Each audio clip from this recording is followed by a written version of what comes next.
पृथ्वीचं तापमान वाढते, ज्याला आपण ग्लोबल वॉर्मिंग म्हणतो किंवा त्याला आपण क्लायमेट चेंज हे त्याचं दुसरं नाव आहे. तर ह्याच्यामधलं मूळ कारण किंवा महत्वाचं कारण जवळजवळ 95% ते 100% कारण जे आहे तो मानवी हस्तक्षेपच आहे असं म्हटलं जातं. पाऊस सुरू झाला सर्वसाधारणतः जून महिन्यामध्ये किंवा कधीतरी त्याच्या आसपास, तर बऱ्याच लोक म्हणतात की हा मान्सूनचा पाऊस आहे का, हा मान्सूनचा पाऊस आहे का. अरे हवामान विभागाने अजून म्हटलं नाही, आमच्याकडे तर धोधो पाऊस पडलाय. पण हवामान विभाग काय करते, तर बऱ्याचदा फक्त पाऊस पडतो म्हणून तो मान्सूनचा पाऊस म्हणता येत नाही. की पूर्वी माझी आजी जी आहे ती तारेवरती कपडे सुकवायची, दोरीवरती कपडे सुकवायची. आता आपण तसं करत नाही. आपण वॉशिंग मशीन जे आहे त्याच्यामध्येच कपडे धुतले जातात आणि त्याच्यामध्येच ते सुकलेही जातात. तर एक ब्रेड जो आहे, पाव जो आहे तो टोस्टरमध्ये टाकला तर त्याच्याने जी होणारी जी विजेची जी एक काय म्हणते त्याला खप आहे तो, तर ह्या सर्व छोट्या छोट्या गोष्टीने पण ग्लोबल वॉर्मिंग होऊ शकतं. म्हणजे हे किती सेन्सिटिव्ह आहे बघा. कृषीला लागणारा जो पाऊस आहे तो प्रत्येक टप्प्यावरती वेगवेगळ्या स्तरावरती लागणारा वेगवेगळ्या पावसाचं त्याला प्रमाण आहे. म्हणजे जर का आपल्याला पेरणी करायची असेल तर त्यावेळी पाऊस, मशागत करतानाचा पाऊस, रोपं वर आणतात पाऊस, आणि ज्यावेळी हार्वेस्टिंग ज्याला आपण म्हणतो कापणीची वेळ त्यावेळेस ना, ह्या सर्वांचे वेगवेगळे घटक आहेत की म्हणजे फुलपाखराने पंख जरी हलवले तरी त्याच्यामुळे होणारे हवेमधले जे बदल आहेत ते कुठेतरी ॲम्प्लिफाय होऊन त्याचा प्रभाव आपल्याला फोरकास्टमध्ये किंवा गणितामध्ये होऊ शकतो. बरेच लोक दिवसाच्या तापमानावरती लोकांचं लक्ष केंद्रित असतं, पण रात्रीचं वाढलेलं तापमानही शरीराला खूप अपायकारक आहे. गेली 3-4 वर्ष आपण सतत चांगल्या पावसाचे दिवस बघितले, त्यामुळे आपल्याला आता थोडंसं जलसाक्षर होण्याची गरज आहे. पाणी जपून वापरावं लागेल. बदलत्या हवामानाचा वाढता वेग, अनियमित पावसाचं चक्र आणि वाढत्या उष्णतेच्या लाटा या सगळ्यामुळे महाराष्ट्रातील हवामानाचा चेहरा मोहरा झपाट्यानं बदलताना दिसतोय. मग मराठवाड्यातील दुष्काळी परिस्थिती असो, कोकणातील अतिवृष्टी असो किंवा मग विदर्भातील उष्णतेच्या लाटा, प्रत्येक विभाग वेगवेगळ्या आव्हानांना सामोरं जाताना दिसतोय. या सगळ्या पार्श्वभूमीवर हवामानाचा अचूक अंदाज, त्यामागील विज्ञान आणि पुढील काळातील धोके समजून घेणं महत्त्वाचं ठरतं. याच निमित्तानं आपल्यासोबत संवाद साधण्यासाठी आहेत भारतीय हवामान विभागातील एक अनुभवी शास्त्रज्ञ आणि पुणे वेधशाळा प्रमुख डॉक्टर के.एस. होसाळीकर सर.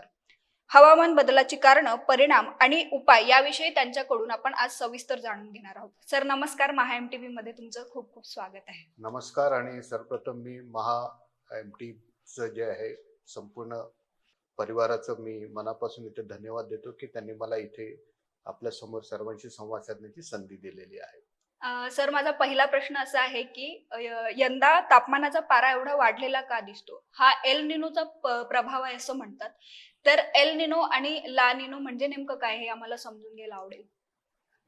छान प्रश्न विचारला अवंती. सर्वप्रथम आजकाल अल्निनो आणि लानिना हे जे दोन शब्द आहेत हे वैज्ञानिक तर वापरतातच, पण आता मी असं बघतो की जनसामान्य पण त्याला प्रत्येक गोष्टीशी त्याला निगडीत करतात. म्हणजे आमच्या घरी येणारा भाजीवाला पण म्हणतो वो कुछ सुना है अल्निनो आने वाला है, इसके लिए जो है वो रेट जो आहे त्याचे भाव जे आहे वाढले. म्हणजे असं झालंय की तो शब्द जो आहे तो आता घराघरामध्ये पोहोचलेला आहे, कारण त्याचे एक अनन्यसाधारण महत्व आहे. सर्वप्रथम आपण उन्हाळ्याबद्दल बोलूया. सर्वसाधारणतः एप्रिल मे महिन्यामध्ये राज्यामध्ये आणि देशामध्ये हा आपल्याला उन्हाळा असतोच आणि उन्हाळ्याचे चटके आपल्याला बसतात. आणि बऱ्याचदा असं होतं की सर्वसाधारणतः एप्रिल मे महिन्यामध्ये त्याची तीव्रताही आपल्याला वाढली असते. उष्णलहरीचे दिवस पण आपल्याला वाढताना दिसतात. या सर्व सरासरी तापमानाबद्दल आपण बोलतोय. असं काही नाहीये की यंदा 2026 मध्येच खूप उन्हाळा जास्त प्रखर झालाय वगैरे. पण त्याचबरोबर अल्निनोचा जो प्रभाव आहे जो प्रशांत महासागरामध्ये सध्या हळूहळू त्याची अजून निर्मिती झाली नाही, पण तो निर्मितीच्या खूप जवळ आहे. तर त्याचाही प्रभाव जो आहे तो उन्हाळ्यावरती आपल्या देशात होऊ शकतो. काही वेळा असं होतं की अल्निनोमुळे देशाचं किंवा राज्यामधलं जे तापमान आहे दिवसाचं आणि रात्रीचं दोन्ही ठिकाणी त्याचा प्रभाव वाढलेला आपल्याला दिसू शकतो. मला वाटतं त्यासाठी राज्याने आपल्याकडे जे आपदा नियंत्रण आहे, कृषी विभाग आहे, सर्वांनी तशा प्रकारचे वेगवेगळ्या प्रकारचे सल्ले, ॲडवायझरी भारतीय हवामान विभागाकडून मिळालेल्या माहितीनुसार आणि अन्य वैज्ञानिक माहितीच्या अनुसार त्यांनी त्याच्यावरती काम करायला सुरुवात केलेली आहे. अल्निनो म्हणजे सर्वसाधारणतः आपण असं म्हणूया की प्रशांत महासागरामध्ये समुद्राच्या पाण्याचं तापमान जे आहे ते सरासरीपेक्षा वाढतं.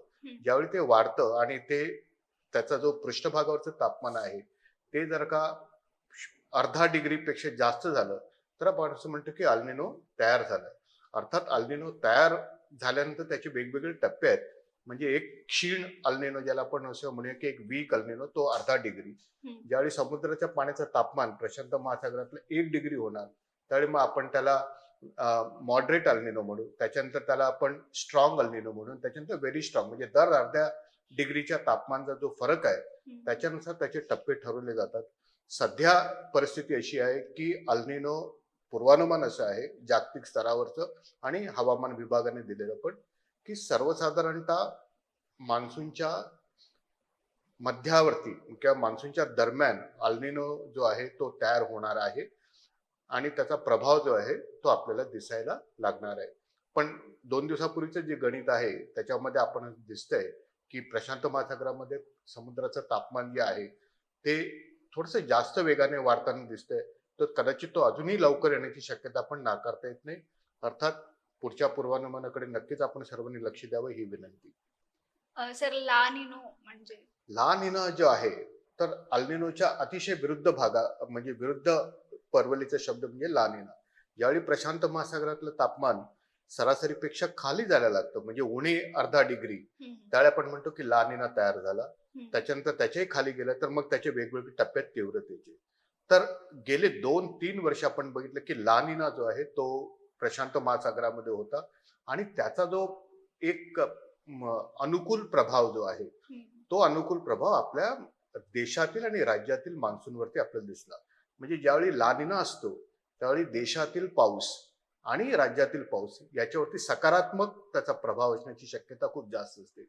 त्याच्या नेमकं विरुद्ध जो आहे तो अल्निनो आहे. ज्यावेळी अल्निनो तयार होतो त्यावेळी अर्थात या दोन्ही घटकांचे जागतिक स्तरावरती मोठे प्रभाव आहे. आपण आपल्या देशाबद्दल आणि राज्याबद्दल म्हटलं तर अल्निनो ज्यावेळी असतो त्यावेळी सर्वसाधारणतः देशातला आणि राज्यातला पाऊस जो आहे त्याच्यावरती त्याचा प्रभाव ठरू शकतो. म्हणजे गेल्या काही दशकातील जर का आपण आकडेवारी बघितली तर सर्वसाधारणतः एक 60 ते 70% वेळा असं झालंय की अल्निनो तयार झाला आणि मग त्याच्यामुळे देशातल्या आणि राज्यातल्या पावसावरती निगेटिव्ह प्रभाव आपल्याला दिसला. पण इथे एक जमेची बाजू अशी आहे की प्रत्येक वेळी अल्निनो आला म्हणून देशातला किंवा राज्यातला पाऊस कमी होईल का त्याच्यावरती प्रभाव तसा होईल तसं 1-to-1 रिलेशन नाहीये. पण नक्कीच शक्यता खूप जास्त आहे की त्याचा प्रभाव आपल्या देशातील आणि राज्यातील पावसावरती निगेटिव्हरित्या होण्याची शक्यता 2026 मध्ये वर्तवण्यात आलेली आहे. आपण बघतो गेल्या काही वर्षात अतिवृष्टी, तापमान वाढ किंवा मग अवकाळी पावसाचं प्रमाण वाढलेलं दिसते. तर यामागे प्रमुख कारण कोणती असावी? जे काही जागतिक स्तरावरती ह्याचे अभ्यास झालेले आहेत ज्याला आपण IPCC म्हणतो, WMO म्हणतो आणि दर काही वर्षानंतर एका विशिष्ट कालावधीनंतर असेसमेंट रिपोर्ट येतात. तर आता असेसमेंट रिपोर्ट 5-6 IPCC चे आले. तर ह्याच्यामध्ये सर्वांनी असं म्हटलंय की जे पृथ्वीचं तापमान वाढते ज्याला आपण ग्लोबल वॉर्मिंग म्हणतो किंवा त्याला आपण क्लायमेट चेंज हे त्याचं दुसरं नाव आहे. तर ह्याच्यामधलं मूळ कारण किंवा महत्वाचं कारण जवळजवळ 95% ते 100% कारण जे आहे तो मानवी हस्तक्षेपच आहे असं म्हटलं जातं. अर्थात त्याला सुरुवातीच्या काळामध्ये बऱ्याच जणांनी विरोध केला होता. पण आता सर्वांनाच असं कळून चुकलंय की मानवी हस्तक्षेपामुळे अति हस्तक्षेपामुळे असं मी म्हणेन की पृथ्वीचं तापमान वाढतंय. आता नेमकं पृथ्वीचं तापमान वाढतंय म्हणजे काय की सर्वसाधारणतः आज आपण मुंबईमध्ये आहोत. मुंबईचं आजचं तापमान 34 आहे. उद्या जर का ते 34चं 36 झालं म्हणजे 2 डिग्री जरी वाढलं तरी आपल्याला त्याचा तसा विशेष प्रभाव जाणवणार नाहीये. पण ज्यावेळी आपण जागतिक स्तरावरती आपण बोलतो त्यावेळी जागतिक स्तरावरती आपण म्हणतो की पृथ्वीचं तापमान जे आहे ते अर्धा डिग्री वाढलंय किंवा 1 डिग्री वाढलंय किंवा 1.5 डिग्री वाढलंय. तर हे जे तापमान आहे ह्या तापमानाचा सर्वसाधारणतः प्रभाव हा असतो की ज्यावेळी पृथ्वीचं तापमान वाढतं त्यावेळी पृथ्वी जी हवा आहे त्याची आर्द्रता शोषून घेण्याची क्षमता जी आहे ती खूप वाढते आणि आर्द्रता शोषून घेण्याची क्षमता एकदा वाढली तर ती जी हवा आहे ती सॅच्युरेट होण्यासाठी खूप वेळ लागतो आणि त्याच्यामुळे मग मोठे मोठे ढग तयार होतात आणि ते ढग तयार झालं मग मेघगर्जनेसह गडगडाटासह पाऊस, खूप मुसळधार ते अतिमुसळधार तीव्र पाऊस, बऱ्याचदा आपण त्याला क्लाउड बस्ट ज्याला आपण म्हणतो तशा प्रकारचा पण पाऊस आपल्याला काही ठिकाणी दिसतो. अतिमुसळधार पावसाचे दिवस वाढताना दिसतात आणि संथ किंवा मध्यम स्वरूपाच्या पावसाचे दिवस आपल्याला कमी होताना दिसतात. त्याचबरोबर उन्हाळाही वाढण्याची शक्यता पण ह्याच्यामध्ये येते.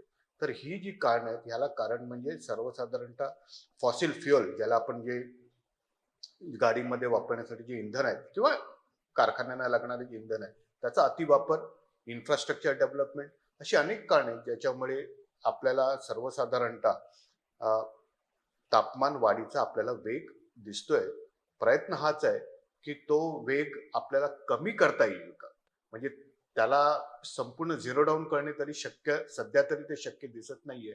पण सर्व वैज्ञानिकाचा आणि सर्व देशांचाहीच हाच एक मूळ हेतू आहे की कशा त्या तापमान वाढीचा वेग आपल्याला कमी करता येईल. हम्म. भारत देशाने पण तशा प्रकारचे ज्याला आपण म्हणतो की उत्सर्जन जे आहे, कार्बन उत्सर्जन जे आहे आपण ज्याला म्हणतो ते कमी करण्यासाठी गेल्या काही दिवसांमध्येच नवीन आकडेवारी आपल्या समोर ठेवलेली आहे संपूर्ण जागतिक स्तरावरती की अशा प्रकारे आम्ही आपल्या देशाचं मधून होणारं कार्बन उत्सर्जन जे आहे जे ग्लोबल वॉर्मिंगसाठी महत्वाचं कारण आहे तर ते कसं कमी करतील ह्याच्याबद्दल नवीन आकडेवारी त्याने आणली आणि ती खूप प्रगत आहे, चांगली काय म्हणे त्याला एक प्रोग्रेसिव्ह आकडेवारी असं म्हणायला हरकत नाहीये. पण सर हवामानातील या बदलांचा शेती आणि ग्रामीण अर्थव्यवस्थेवर कसा परिणाम होतो? सर्वसाधारणतः जर का आपण बघितलं तर आपल्याकडे जो पाऊस आहे, आपल्याकडे जी शेती आहे तर त्याच्यातले जवळजवळ एक 46 ते 50% जे व्यवसाय आहेत ते शेतीशी निगडीत आहेत देशामध्ये. त्यामुळे अल्निनो किंवा अल्निनोचा क्लायमेट चेंजशी कुठलाही संबंध नाही आहे हे आपल्या श्रोत्यांना मी इथे नमूद करू इच्छितो. अल्निनो गेल्या अनेक वर्षापासून गेल्या अनेक दशकांपासून होतं ज्यावेळी ग्लोबल वॉर्मिंग किंवा क्लायमेट चेंज नव्हतं. अल्निनो 2 ते 7 वर्षाच्या सायकलमध्ये तो डेव्हलप होत असतो. 2023 मध्ये पण आपल्याला आठवत असेल की देशामध्ये अल्निनो होता, राज्यामध्ये पण त्याचा प्रभाव जाणवला आणि जून आणि सप्टेंबरमध्ये पाऊस खूप आपल्याला जून आणि ऑगस्टमध्ये पाऊस खूप कमी झाला आणि जुलै आणि सप्टेंबरमध्ये आपल्याला पाऊस चांगला दिसला. एक गोष्ट ते आपण लक्षात घेऊया की बऱ्याचदा आपण चांगला प्रश्न विचारला की कृषीवरती त्याचा काय प्रभाव असतो. बऱ्याचदा टोटल गाठली जाते म्हणजे जे हवामान विभाग सांगतं की सर्वसाधारणतः एवढा पाऊस पडणार आहे तर ती सरासरी गाठली जाते. पण महत्वाचं असं आहे की तो किती कसं त्याचं वितरण होतं, कुठल्या टप्प्याला तो किती पडला. कारण कृषीला लागणारा जो पाऊस आहे तो प्रत्येक टप्प्यावरती वेगवेगळ्या स्तरावरती लागणारा वेगवेगळ्या पावसाचं त्याला प्रमाण आहे. म्हणजे जर का आपल्याला पेरणी करायची असेल तर त्यावेळी पाऊस, मशागत करतानाचा पाऊस, रोपं वर आणतात पाऊस आणि ज्यावेळी हार्वेस्टिंग ज्याला आपण म्हणतो कापणीची वेळ येते त्यावेळेस ना ह्या सर्वांचे वेगवेगळे घटक आहेत. अर्थात पावसामध्ये अनियमितपणा हा जो आहे त्याचा एक चांगला गुणच आहे असं म्हणायला हरकत नाहीये. पण अशा तऱ्हेने पडणारा पाऊस, त्याचं वितरण आणि मग त्याची इंटेन्सिटी तीव्रता त्या त्यावेळी असणारी हेही अत्यंत महत्वाचं आहे आणि त्याचा परिणाम जो आहे तो आपल्याला कृषीवरती नक्कीच दिसतो. आपल्याकडे एक महत्वाचा उद्देश असा आहे की राज्यामध्ये सर्वसाधारणतः सिंचनावरती आधारित शेती आणि पावसावरती आधारित शेती जर का आपण याची आकडेवारी बघितलं तर पावसावरची जी आधारित शेती आहे, कृषी आहे त्याचं प्रमाण जास्त आहे आणि त्यामुळे आपल्याला अशा वेळी ज्यावेळी पाऊस कमी पडणार असेल त्यावेळी मग आपल्याला नक्कीच तशा प्रकारचं नियोजन करण्याची गरज आहे. थोडंसं मी या प्रश्नाच्या पुढे जातो.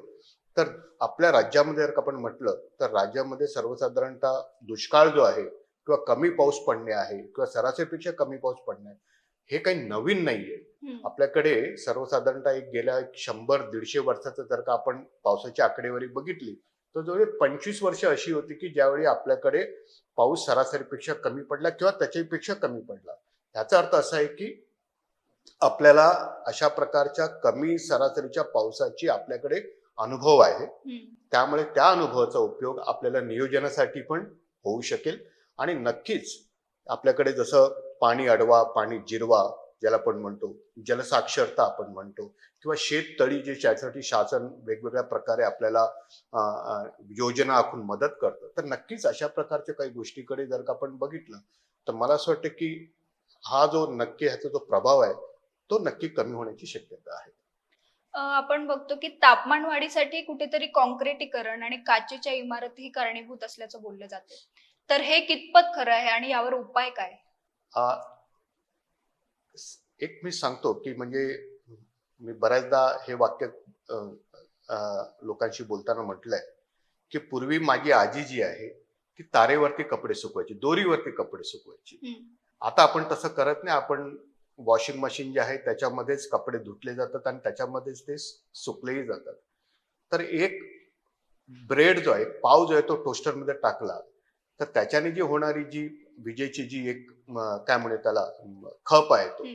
तर ह्या सर्व छोट्या छोट्या गोष्टींनी पण ग्लोबल वॉर्मिंग होऊ शकतं. म्हणजे हे किती सेन्सिटिव्ह आहे बघा. तर सांगायचा उद्देश हा की आपण ज्या प्रकारे अति ऊर्जेचा जास्त म्हणजे अति उपयोग करतो, अति उपयोग त्याचा जास्त होतो. तर ते जर का आपल्याला टाळता आलं तर त्याचं एक नंबर. दुसरी गोष्ट अशी आहे की देशामधले आपण जर का देशामध्ये किंवा राज्यातले आपण दोन मुख्य भाग केले तर एक शहरीकरण आणि एक ग्रामीण भाग आहे. तर प्रत्येक ठिकाणी ग्रामीण भागामधल्या ज्या अडचणी आहेत किंवा चॅलेंजेस आहेत, आव्हानं आहेत ती वेगळी आहेत आणि शहराकडली जी आव्हानं आहेत ती वेगळी आहेत. शहरामधली जी आव्हानं आहेत जसं आपण म्हणाला की इन्फ्रास्ट्रक्चर खूप मोठ्या प्रमाणामध्ये बांधकाम, खूप मोठे मोठे पूल, अर्थात ह्या सर्वांची गरज आहे.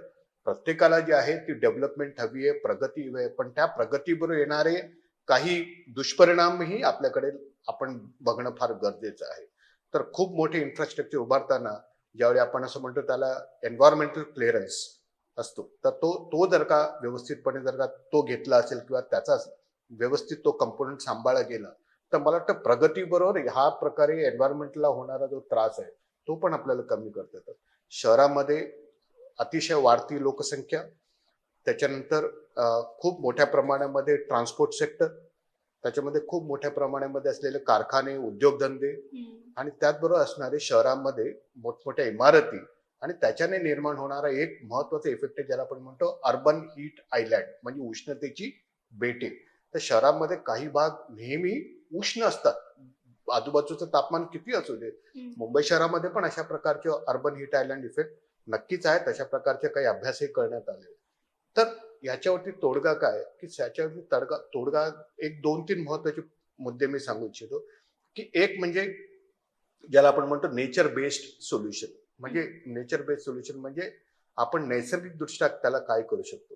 तर म्हणजे असे काही अभ्यास आहेत, असे काही पेपर्स आहेत, असे काही प्रॅक्टिकल केलेली कामं आहेत ज्याच्यामध्ये असं दिसून आलंय की जर का आपण व्यवस्थित प्रमाणामध्ये झाडे लावली आणि लावलेली झाडं जगवली तर मला असं वाटतं की त्याच्यामुळे होणारा जो ऑक्सिजनचा एक बॅलन्स आहे, कार्बन डायऑक्साईडचे उत्सर्जन आहे, तापमानामध्ये जे एक कमी होण्यासाठी लागणारा त्याचा जे उपयोग आहे आणि एअर क्वालिटीसाठी, हे सर्व एखाद्या मोठ्या शहरासाठी असणारे फार मोठे प्रश्न आहेत. तर अशा प्रकारची जर का आपल्याला हरित एरिया, ग्रीन एरिया जर का आपल्याला वाढवता आला तर नक्कीच त्याचा फायदा होऊ शकतो.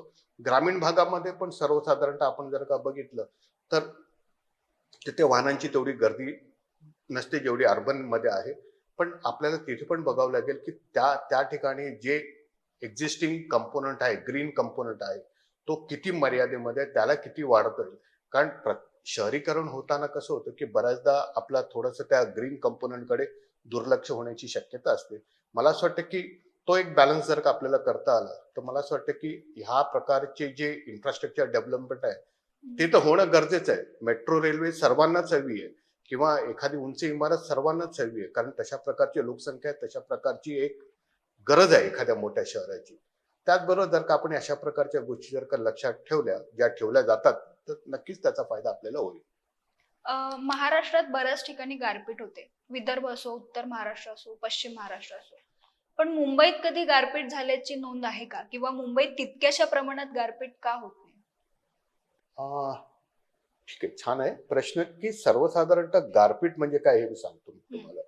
की ज्यावेळी आपण असं म्हणतो की जर का पुणे किंवा जर का आपण महाराष्ट्राच्या आतल्या भागामध्ये मराठवाडा, विदर्भामध्ये किंवा मध्य महाराष्ट्रामध्ये गेलात तर खूप मोठ्या दुपारच्यानंतर खूप मोठ्या प्रमाणामध्ये मेघगर्जनेसह पाऊस पडायला सुरुवात होतो. खूप मोठ्या प्रमाणे विजांचा लखलखाटही होतो आणि ज्यावेळी हे थंडरस्टॉर्म ज्याला आपण म्हणतो किंवा मेघगर्जनेसह पाऊस पडणारा आहे त्याची ज्यावेळी तीव्रता खूप अतिशय वाढते त्यावेळी काही ठिकाणी गारपीट होण्याची शक्यता आहे. आणि अर्थात त्याच्यासाठी जे आयडेंटिफाईड लोकेशन आहे तो राज्याचा आतला भाग जो आहे त्याच्यामध्ये गारपीट होते. सर्वसाधारणतः एक डेटा असं दर्शवतो की 1993 ते 2023 म्हणजे गेल्या 30 वर्षातला जर का आपण डेटा बघितला तर सर्वसाधारणतः संपूर्ण देशामध्ये 1000 इव्हेंट्स असे होते जे गारपिटीचे होते. त्याच्यापैकी जवळजवळ 200 गारपिटी ज्या आहेत त्या राज्यामध्ये झाल्या, म्हणजे राज्य जे आहे महाराष्ट्र राज्य जे आहे ते गारपिटीसाठी प्रवण आहे. तर आपल्याकडे विदर्भामध्ये आणि मराठवाड्यामध्ये गारपिटीची तीव्रता खूप जास्त आहे. त्याचबरोबर मध्य महाराष्ट्रामध्ये पण त्याचा प्रभाव आपल्याला दिसून येतो. आपण विचारलं की मुंबईमध्ये किंवा कोकणामध्ये असं होतं का, तर बऱ्याच अंशी मुंबई किंवा कोकणामध्ये तशा प्रकारची गारपीट होण्याची शक्यता फार कमी आहे. फार म्हणजे अतिशय कमी आहे. का, तर एकतर आपण समुद्राच्या किनारपट्टीच्या भागावरती जिथे हवामान जे आहे ते दमट असतं आणि उष्ण असतं. दुसरी गोष्ट अशी आहे की सर्वसाधारणतः अशा प्रकारचे जे मोठे ढग, ज्याला मी म्हणालो मेघगर्जनेसह पाऊस पडण्यासाठी लागणारे, ज्याच्यातून गारपीट होऊ शकते, तर ते एखाद्या डोंगराळ भागामध्ये होताना दिसतात. तर त्याचा एक परिणाम आहे तो कोकणामध्ये तसा नाहीये. तिसरं म्हणजे की तापमान किती वाढतं.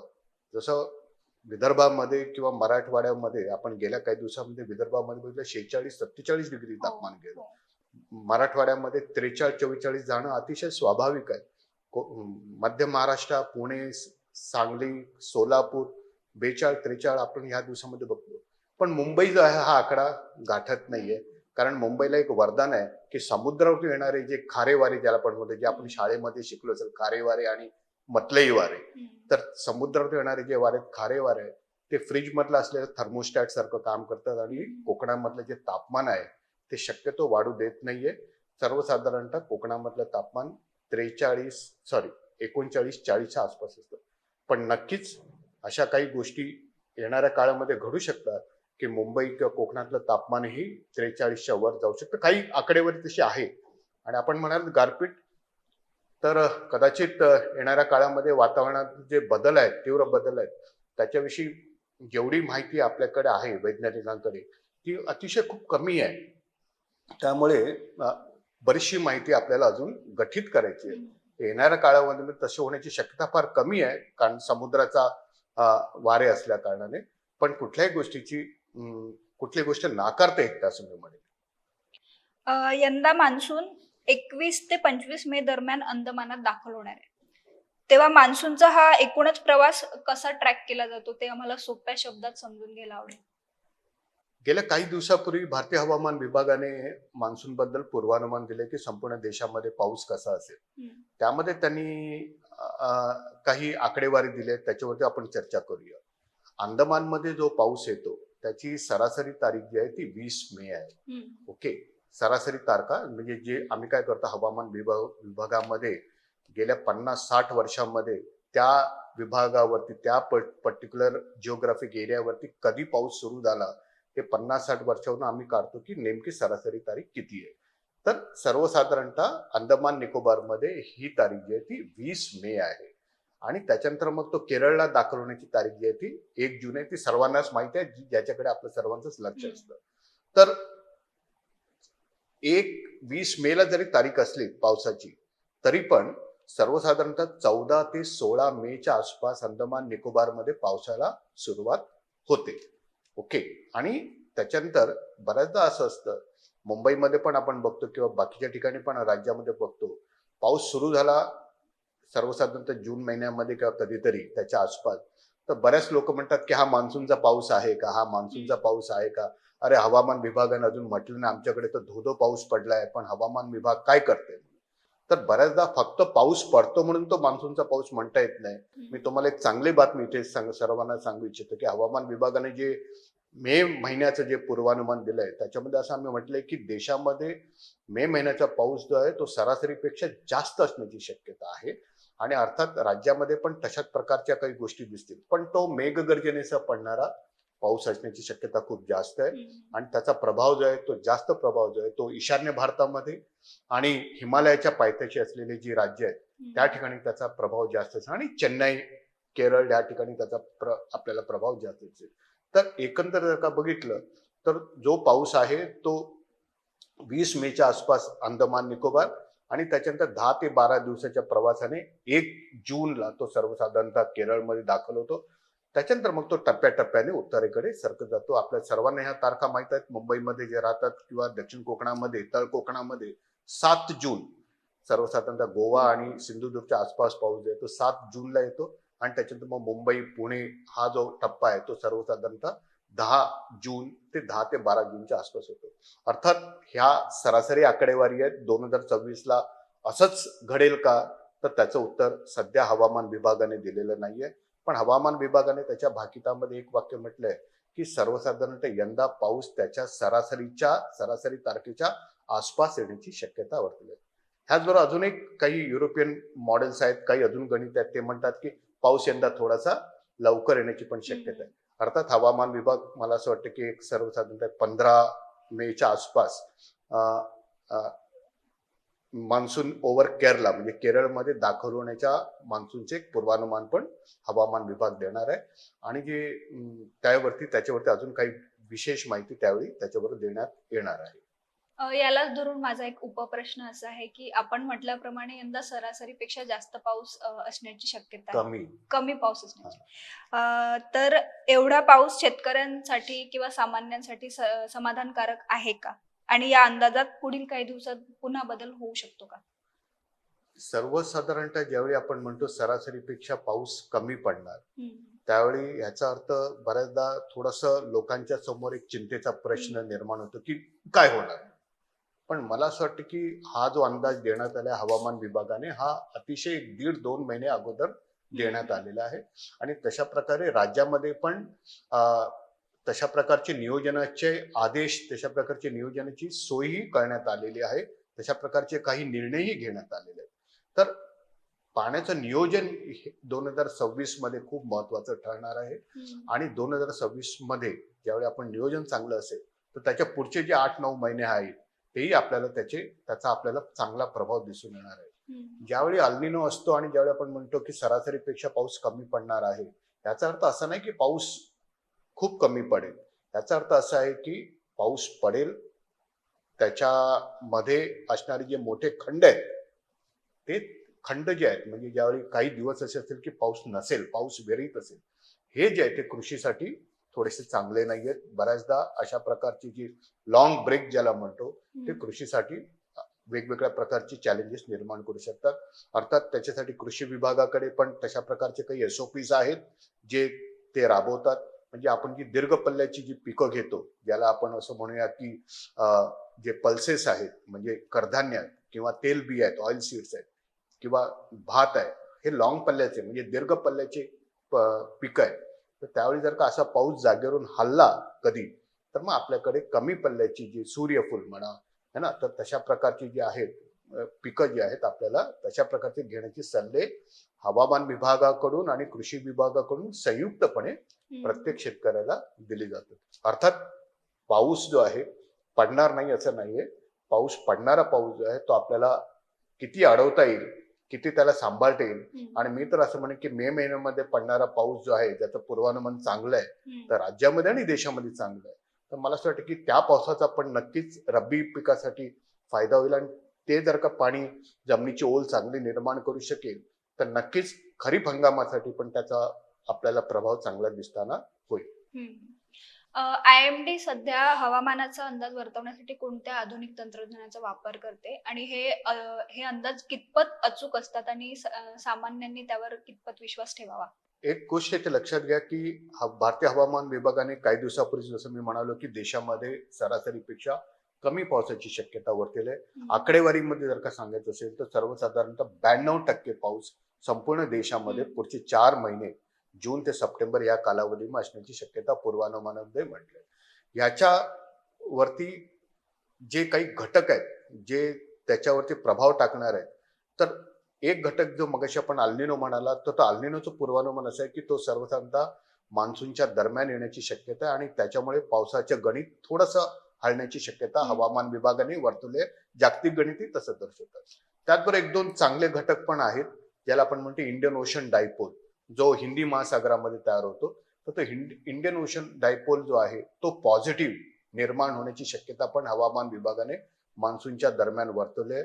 तर त्याच्यामुळे पावसाचं गणित चांगलं सुधारण्याची गरज आहे, म्हणजे होण्याची शक्यता आहे. त्याचबरोबर उत्तर गोलार्धामध्ये असलेलं जे बर्फाच्छादन आहे किंवा ज्याला आपण युरेशिया मधला असणारा जो बर्फ आहे तो जर का जानेवारी ते मार्च मध्ये जर का कमी असेल तर त्याचा उलटा फायदा देशातल्या पावसाला होऊ शकतो आणि यावेळी तो सरासरीपेक्षा किंचित कमी होता म्हणजे देशातल्या पावसाला त्याचा प्रभाव जो आहे तो अनुकूल असण्याची शक्यता.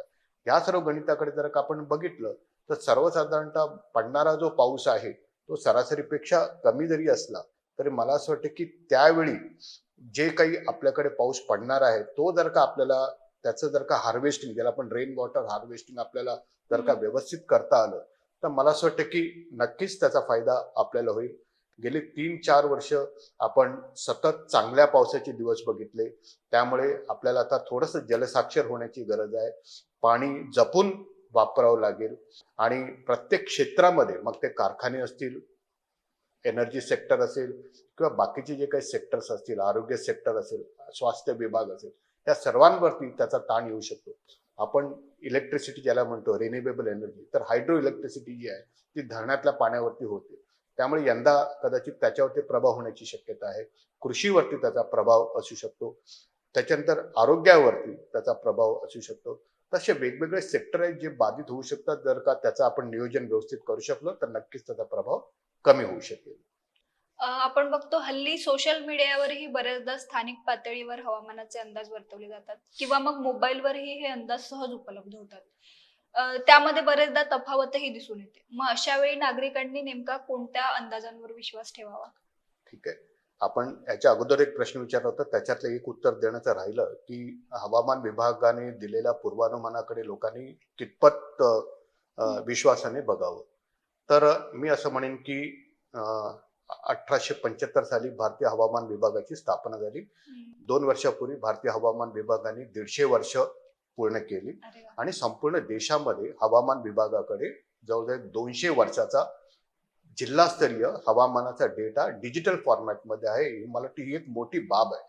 दुसरी गोष्ट अशी आहे की जागतिक स्तरावरती भारतीय हवामान विभाग आणि देशाला अतिशय उच्च स्थान आहे. तशा प्रकारे आपल्या देशातले जे वैज्ञानिक आहेत ते नेहमी जागतिक स्तरावरती काम करतात. थोडंसं एक उदाहरण देतो की सर्वसाधारणतः ज्यावेळी आपण म्हणतो की पुढच्या 3 ते 4 तासात पाऊस पडणार आहे, मेघगर्जनेचा पाऊस पडणार आहे, ज्याला आपण नवकाश म्हणतो. हे पावसाच्या दरम्यान आपण बऱ्याचदा ऐकलं असेल किंवा आताही आपण ऐकत असेल की पुढच्या 3 ते 4 तासामध्ये नाशिकमध्ये मेघगर्जनेच्या पावसाची शक्यता आहे. तर हे जे पूर्वानुमान आहे ह्याची जी आकडेवारी आहे त्याची अचूकता आहे ती सर्वसाधारणतः 85% त्याची अचूकता आहे. दुसरं जे 24 ते 48 तासाचं पूर्वानुमान आहे किंवा 2 ते 3 दिवसाचं पूर्वानुमान आहे त्याची अचूकता जी आहे सर्वसाधारणतः 70% ते 75% आहे. आणि त्याचबरोबर पुढचे 5 दिवसाचं किंवा 7 दिवसाचं पूर्वानुमान आहे त्याची अचूकता जी आहे तिचं अराउंड 65 to 70% आहे. ही आकडेवारी आहे आणि आम्ही काय करतो, दिलेलं पूर्वानुमान आणि झालेली घटना याच्यावरून आम्ही ताळमेळ घालतो की forecast was really good or not. त्याचबरोबर बऱ्याचदा असं होऊ शकतं की दिलेल्या पूर्वानुमानानुसार घटना घडत नाही, तर त्याचाही अभ्यास होतो की नेमका काय कशामुळे ते घडलं. त्याला आपण असं म्हणतो की हवामान जे आहे ते कॅओटिक असं म्हणतो, म्हणजे त्याच्यामध्ये खूप अराजकता आहे. तर अराजकता हा खरोखरच मराठी शब्द त्याला योग्य आहे का मला माहित नाही, पण त्याच्यामध्ये असं म्हणतात की एक बटरफ्लाय इफेक्ट म्हणून आपण त्याला म्हणतो की म्हणजे फुलपाखराने पंख जरी हलवले तरी त्याच्यामुळे होणारे हवेमधले जे बदल आहेत ते कुठेतरी अँप्लिफाय होऊन त्याचा प्रभाव आपल्याला फोरकास्टमध्ये किंवा गणितामध्ये होऊ शकतं. हवामान विभागाकडे आता वेगवेगळी साधनं आहेत. सर्वसाधारणतः उपग्रहाद्वारे मिळणारी माहिती, रडारद्वारे मिळणारी माहिती, समुद्रावरती येणारी माहिती, त्याचबरोबर आपल्याकडे जमिनीवरती पृष्ठभागावरती येणारी वेगवेगळे हजारो ऑटोमॅटिक वेदर स्टेशन, ही सर्व माहिती, सर्व राज्यांकडून येणारी माहिती आणि मग ह्या सर्व माहितीनुसार जी वेगवेगळी गणितं ज्याला आपण म्हणतो न्यूमेरिकल वेदर प्रेडिक्शन, ह्या प्रकारची गणितं ज्याच्याने आपल्याला 2 ते 3 तासापासून सर्वसाधारणतः आपल्याला पुढचे एक सीझन पर्यंत वेगवेगळ्या टप्प्यामध्ये कशा प्रकारे हवामान असेल ह्याची अचूकपणे आपल्याला माहिती देता येते. जे हवामान विभाग आहे ते पृथ्वी विज्ञान मंत्रालयाच्या अंतर्गत येते, मिनिस्ट्री ऑफ अर्थ आहे. तर त्यांनी अशा प्रकारच्या वेगवेगळ्या योजना आखलेल्या आहेत आणि एक महत्वाची योजना जी आहे सध्या आपण बघतो की एक मिशन मौसम म्हणून एक आपल्याकडे एक खूप मोठी देशाची एक स्कीम चालू आहे. त्याच्यामध्ये अशा प्रकारचे वेगवेगळे ऑब्झर्वेशन्स वाढवणे, वेगवेगळे मॉडेलचे स्किल वाढवणे, फोरकास्ट वाढवणे, लोकांशी कशा प्रकारे संपर्क साधणे, लोकांना कसं समजेल त्या भाषेमध्ये त्यांना सांगणे, स्थानिक भाषेमध्ये पण त्यांना समजावून सांगणे. तर ह्या सर्व प्रकारच्या योजना त्याच्यामध्ये आहेत. आपण मला सोशल मीडियावरती, तर मी इथे सांगू इच्छितो की मी स्वतः सोशल मीडियावरती आहे. हवामान विभागही सोशल मीडियावरती आहे.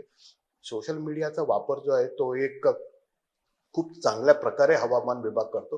कारण आजकाल मोबाईल सर्वांकडे आहे आणि व्हॉट्सअपवरती असेल किंवा स्वतःचं YouTube चॅनल आहे हवामान विभागाचं, किंवा अशी वेगवेगळी साधनं आहेत ज्याच्यातून लोकांना स्थानिक भाषेमध्ये चित्रांद्वारे, ग्राफिक्सद्वारे आपण त्यांना त्यांच्याशी संपर्क साधू शकतो. तशा प्रकारे आपण त्यांना माहिती देतो. तर सोशल मीडियामध्ये हवामान विभाग खूप मोठ्या प्रमाणामध्ये काम करतो. मग तो शेतकरी वर्ग असेल किंवा डिझास्टर मॅनेजमेंटचे वर्ग असेल किंवा CWC म्हणजे सेंट्रल वॉटर कमिशन किंवा अशा प्रकारचे जे वेगवेगळे मोठमोठ्या घटक आहेत, संस्था आहेत, NDMA आहे, SDMA आहे, या सर्वांशी हवामान विभाग संपर्कात आहे.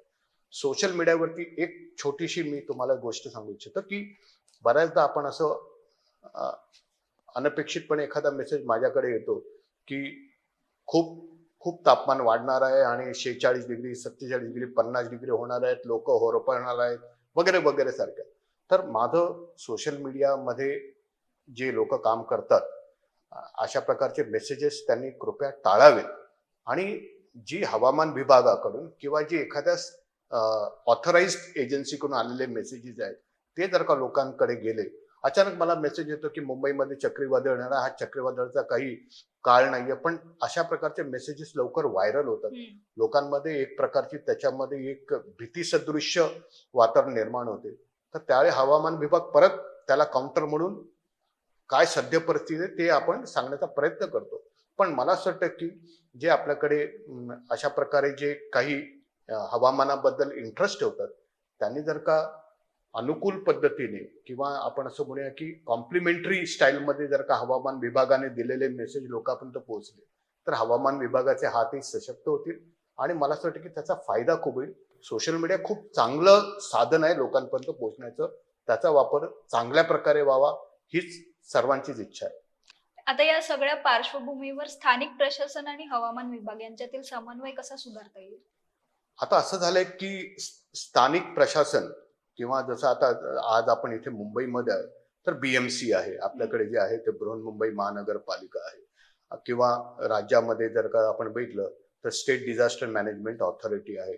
तर ह्या सर्व ज्या गोष्टी शहर सांभाळणारे किंवा जिल्हे सांभाळणारे जे संस्था आहे यांचा भारतीय हवामान विभागाशी 100% समन्वय आहे.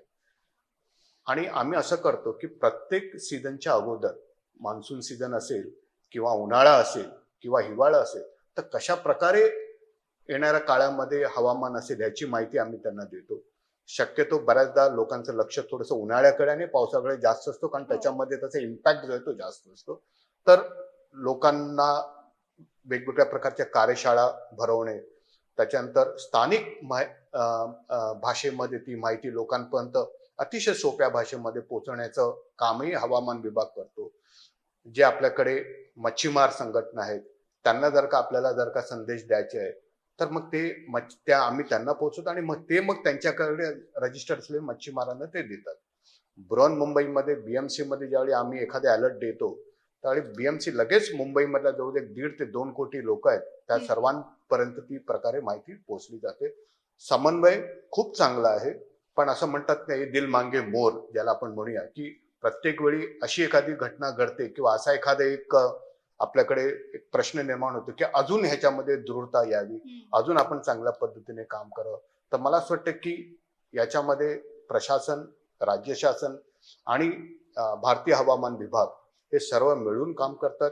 अजून एक मी गोष्ट सांगू इच्छितो की फक्त हवामान विभागाचे निरीक्षण हवामान विभाग वापरत नाही. राज्यामध्ये असलेली जी राज्याची जी हवामान विभागाची निरीक्षण आहे, मग ती रेव्हेन्यू ऑफिसची असेल किंवा वेगवेगळ्या प्रोजेक्ट मधली जर का त्यांची जी निरीक्षण असतील तेही राज्य शासन हवामान विभागाला ती माहिती पुरवते इन रिअल टाइम आणि त्याचाही फायदा भारतीय हवामान विभागाला वेगवेगळे पूर्वानुमान देण्यासाठी, वेगवेगळे अलर्ट देण्यासाठी होतो.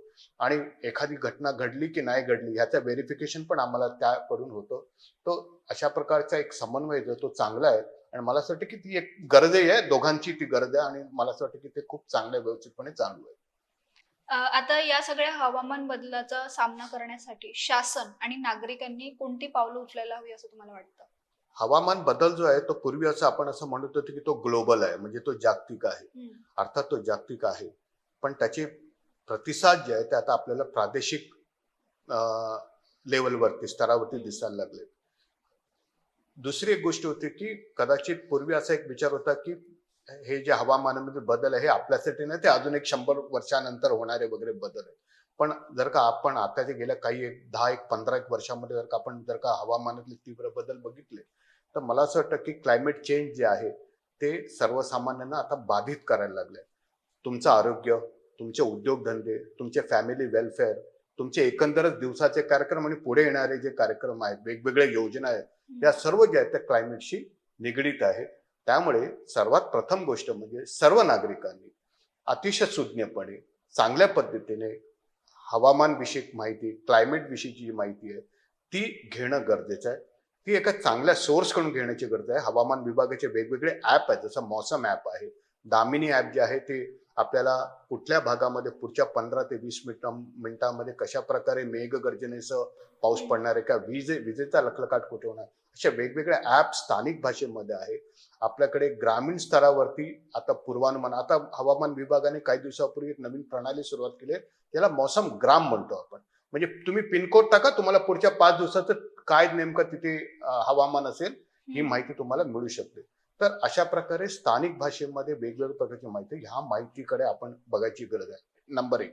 नंबर दोन, आपण ज्याला म्हणतो सस्टेनेबल डेव्हलपमेंट. सस्टेनेबल डेव्हलपमेंटचा अर्थ सर्वसाधारणतः असा आहे की जे आज आपण प्रगती करू ती हं, उद्याला बाधक असू नये. बरोबर आहे? हा एक त्याचा एक एक गाभा आहे. तर मला असं वाटतं की ज्यावेळी वेगवेगळ्या योजना येतात, स्थानिक स्तरावरती असतील, राज्य स्तरावरती असतील, किंवा हं, देशाच्या स्तरावरती किंवा ग्लोबल लेवलवरती, तर ह्या प्रश्नाची उकल नेहमी व्हायला पाहिजे की आज जे आपण बदल आणतोय, की आज जी आपण प्रगती आणतोय, त्याचा पुढच्या काळामध्ये त्याचा प्रभाव काय असू शकेल.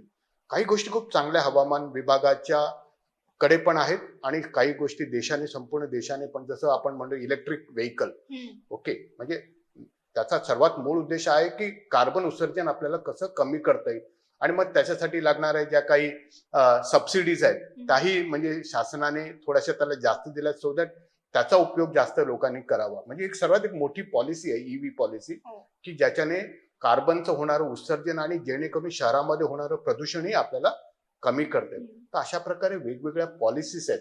लाईफ म्हणून जी संपूर्ण केंद्राची जी पॉलिसी आहे ती आपल्याला वापरते.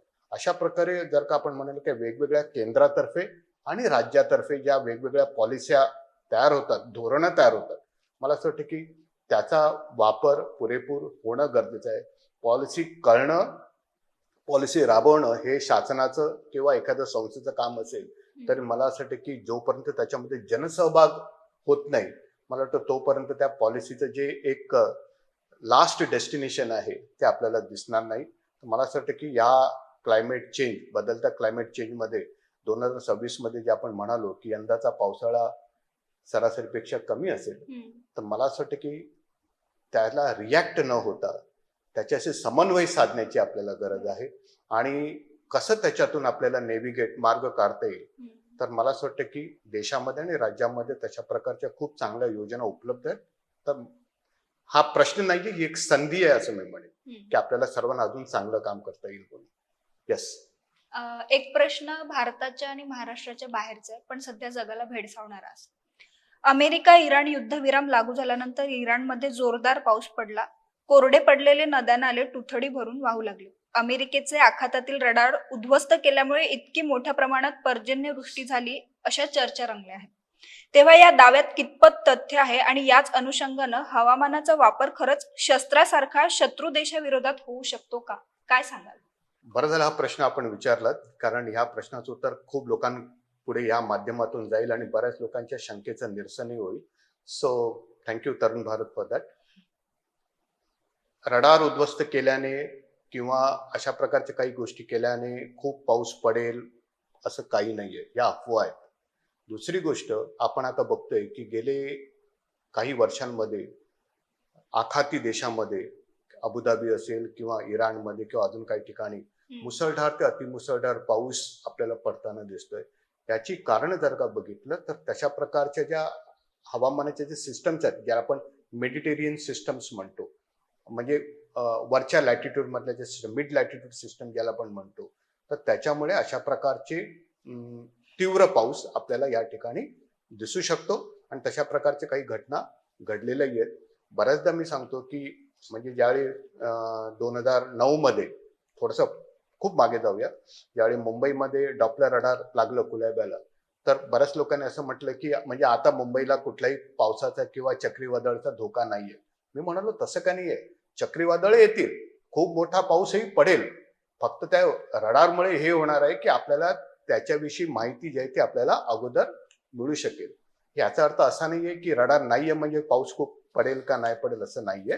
तर ज्या काही हा प्रश्न आपण विचारलात की रडार उद्ध्वस्त केल्याने किंवा अजून काही केल्याने पाऊस पडतो का नाहीये. अजून एक गोष्ट मी सांगतो की जागतिक स्तरावरती एक ट्रिटी आहे ज्याला आपण म्हणतो की वेदर मॉडिफिकेशन. तर वेदर मॉडिफिकेशन असं आहे की सर्वसाधारणतः आपण ज्याला रेन वॉटर आर्टिफिशियल रेन ज्याला आपण म्हणतो, कृत्रिम पाऊस पाडणे, तर अशा प्रकारचे प्रयोग आपल्या देशामध्ये पण होतात, ज्याच्याने दुष्काळ जर का परिस्थिती असेल तर पाऊस वाढवण्याची क्षमता आपल्याला करता येते. चायनामध्ये पण तसे होतात, अजूनही काही देशामध्ये तशा प्रकारचे प्रयोग आजही होतात. तर त्याचा फायदा आहे. त्याचबरोबर ही जी ट्रिटी आहे जी 1977च्या आसपास आली, त्याच्यामध्ये अतिशय सर्वांनी व्यवस्थितपणे म्हटलंय की हवामानातील जे तीव्र बदल आहेत त्याचा कोणीही शस्त्रासारखा उपयोग करणार नाही, तशा प्रकारची बंदी आहे सर्व देशांवरती. अर्थात एखाद्या ठिकाणचं तापमान वाढवणं शक्य आहे का, किंवा एखाद्या ठिकाणी चक्रीवादळ आणणं शक्य आहे का, किंवा एखाद्या ठिकाणी खूप मुसळधार पाऊस पाडणं असं हवामानाच्या विज्ञानामध्ये आहे का, त्याचं उत्तर सध्या तरी नो आहे. नो असलं तरी त्याला बंदी आहे. 1977 सालापासून याला बंदी आहे की कुठल्याही अशा प्रकारचे व्याप कोणताही देश त्याच्यामध्ये करणार नाही. त्यामुळे माझी आपल्या सर्व श्रोत्यांना विनंती आहे की जो आखाती देशामध्ये आपण पाऊस बघतोय तो मला असं वाटतं की तो त्याच्या हवामानाच्या कारणांमुळे पडतोय, ना की त्याला दुसऱ्या कुठल्याही कारणाची जोड देऊ नये. शेवटचा प्रश्न असा आहे की सध्याच्या प्रचंड वाढलेल्या तापमानामुळे या उकाड्यात कोणती काळजी घेण्याचा सल्ला आपण द्याल? खूप सोपं आहे आणि खूप सोपं असलं तर खूप कठीणही आहे. तर काही काही गोष्टी मी नेहमी लोकांना सांगत असतो. मी स्वतः या बाबतीत सोशल मीडियावरती थोडंसं ऍक्टिव्ह आहे. माझं स्वतःचंही मी नेटवर्क सांभाळतो. तर त्यामुळे जर का याच्यामध्ये जर का आपण बघितलं तर सर्वसाधारणतः ज्यावेळी सर्वप्रथम एक आहे की सर्वांना माहिती आहे राज्यामध्ये की एप्रिल आणि मे महिना आणि जूनचा पाऊस येण्यापर्यंतचे काही दिवस जे आहेत हे तीव्र उन्हाळ्याचे दिवस आहेत. त्यामुळे लोकांना आता वेगळं सांगायची गरज नाहीये की या दिवशी उन्हाळा खूप जास्त असेल. पण सिच्युएशन बिकम्स लिटल क्रिटिकल ज्यावेळी हवामान विभाग हीट वेव्ह अलर्ट देतं, उष्णतेच्या लहरीचे जे आपण अलर्ट्स देतो, इशारे देतो, त्यावेळी लोकांनी काळजी घ्यायची गरज आहे. सर्वसाधारणतः 42-43 डिग्रीच्या वर तापमान गेलं, हवामान विभागाने हीट वेव्ह बद्दल माहिती दिली आहे किंवा तशा प्रकारची तिथे गरज नसेल म्हणून दिलीही नसेल तरी पण काळजी घ्यायची गरज आहे. सर्वसाधारणतः आपलं शरीर जे आहे ते काय म्हणे त्याला त्याच्यामध्ये खूप अंशी पाण्याचा एक मोठा टक्केवारी आहे, ज्याला आपण सर्वसाधारणतः 60 ते 70% पाणी असं म्हणतो. तर पाणी ज्याला आपण म्हणतो स्टे हायड्रेटेड, म्हणजे तहान लागली तेव्हा पाणी पिऊ नका, तहान लागायच्या अगोदरच पाणी पिया. नंबर 1. नंबर 2, आजकाल सर्वांना सवय झालेली आहे की आपल्या बॅगेमध्ये एक पाण्याची बाटली नेहमी असते. तर ती बाटली नेहमी जर का तुम्ही गावाकडे असाल किंवा शहरामध्ये असाल ती ठेवणं गरजेचं आहे.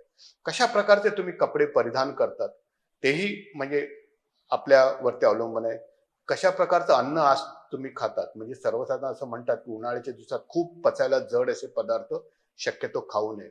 अजून एक महत्वाची गोष्ट मी सांगतो जिथे बऱ्याचदा दुर्लक्ष होतं की बरेच लोक दिवसाच्या तापमानावरती लोकांचं लक्ष केंद्रित असतं, पण रात्रीचं वाढलेलं तापमानही शरीराला खूप अपायकारक आहे. त्यामुळे तुमचं स्लीपिंग सायकल जे आहे किंवा झोपेची जी एक वेळ आहे ती बिघडू शकते आणि त्याचा जो ताण आहे तो दुसऱ्या दिवशी आपल्याला कामावरती दिसू शकतो. त्यामुळे सर्वसाधारणतः त्या ठिकाणी लक्ष देणं गरजेचं आहे की रात्रीचं तापमान आता पण गेल्या काही दिवसांमध्ये बघतोय मुंबईमध्ये 27-28 पर्यंत गेलेलं आहे, जे काही दिवसापूर्वी 25-26 होतं.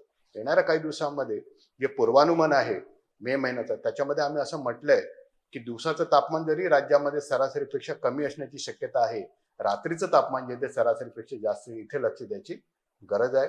मला असं वाटतं की काळजी घ्या. हवामान विभाग किंवा शासन काही गोष्टी डू अँड डोंट्स ज्याला आपण म्हणतो, काही गोष्टी करा, काही गोष्टी करू नका. मला असं वाटतं की त्या ठिकाणी आपल्याला बघायची गरज आहे. शेवटचा गोष्ट सांगू इच्छितो की बऱ्याच ठिकाणी जे आपले जे स्ट्रक्चर्स आहेत ते झोपडी वजा स्ट्रक्चर्स आहेत, टेम्पररी स्ट्रक्चर्स आहेत, पत्र्याचे स्ट्रक्चर्स आहेत. त्यामुळे बाहेर जर का तापमान जर का 38 असेल तर तशा प्रकारे घरामध्ये जर का चूल पेटवली असेल तर ते नक्कीच 3 ते 4 डिग्री जास्त असू शकतं. म्हणजे ह्या अशा प्रकारच्या गोष्टीकडे पण एक सोशल इकॉनॉमिक त्याला एक बॅकग्राऊंड आहे. तर त्या प्रकारे पण आपल्याला थोडंसं तिथेही पण संवेदनशीलपणे बघायची गरज आहे. धन्यवाद सर, आमच्याशी संवाद साधल्याबद्दल. तुम्ही इतका मौल्यवान वेळ आम्हाला दिलाय आणि आमच्या श्रोत्यांना एवढं छान मार्गदर्शन केलं. छान. मलाही खूप आनंद आहे की नेमका उन्हाळ्याच्या मध्यावरती आपण आपल्या सर्वांशी संवाद साधतो. उन्हाळा यंदा जरी तीव्र असेल तर मला असं वाटतं की काळजी घेतलं तर बऱ्याचशा गोष्टीतून आपल्याला मार्ग काढता येतो. पावसाळ्याबद्दल हवामान विभाग मे अखेरीस परत एकदा दुसऱ्या टप्प्याचं चांगलं सुधारित पूर्वानुमान देईल. त्यावेळी अधिक माहिती त्यावेळी असेल, त्याकडे पण लक्ष द्या. हवामान विभागाकडून मिळणारी माहिती आणि जी आपल्याला समोर येईल ती माहिती आपण घ्यावी. राज्याबद्दल एक चांगली गोष्ट मी ते सांगू इच्छितो की देशामध्ये महाराष्ट्र राज्य हे एक असं एकमेव राज्य आहे जिथे 3 महत्वाची हवामान विभागाची केंद्र आहेत. म्हणजे एक मुंबई कुलाब्याला जे आहे, दुसरं पुण्याला जे आहे आणि तिसरं नागपूरला जे आहे. तर असं मला वाटतं की योजना जी आहे बाकीच्या राज्यांमध्ये नाहीये. असं आपण म्हणू एक एक चांगला तो एक योगायोग आहे की अशा प्रकारचे 3 मोठी केंद्र आहेत आणि प्रत्येक जिल्हास्तरीय पण आपल्याकडे ऑफिसेस आहेत. हवामान विभागाशी संपर्कात नेहमी राहा. कुठलीही अडचण असेल तर तुम्ही संपर्क केला तर 24/7 जे आहे हवामान विभाग अहोरात्र काम करतं. त्यामुळे आपल्याला कुठल्याही गोष्टीची शंका असेल तर त्या प्रकारचे प्रश्न नक्कीच तुमचे सोडवले जातील. आणि हवामान विभागाचे अपडेट्स घ्या आणि सुरक्षित राहा. हा माझा आपल्या सर्वांना सल्ला आहे. धन्यवाद. हवामान बदलाची कारणं, त्याचे परिणाम आणि त्याविषयी घ्यावयाची काळजी याबद्दल होसाळीकर सरांनी आपल्याला विस्तृत मार्गदर्शन केलंय. तुम्हाला हा व्हिडिओ कसा वाटला ते कमेंट करून आम्हाला नक्की कळवा. तुमची काही मतं असल्यास ते देखील कमेंट बॉक्समध्ये आम्हाला नक्की कळवा आणि महा एमटीबीच्या YouTube चॅनलला सबस्क्राईब करा. कॅमेरा पर्सन सेजल जाधवसह मी अवंती भोयर, महा एमटीबी मुंबई.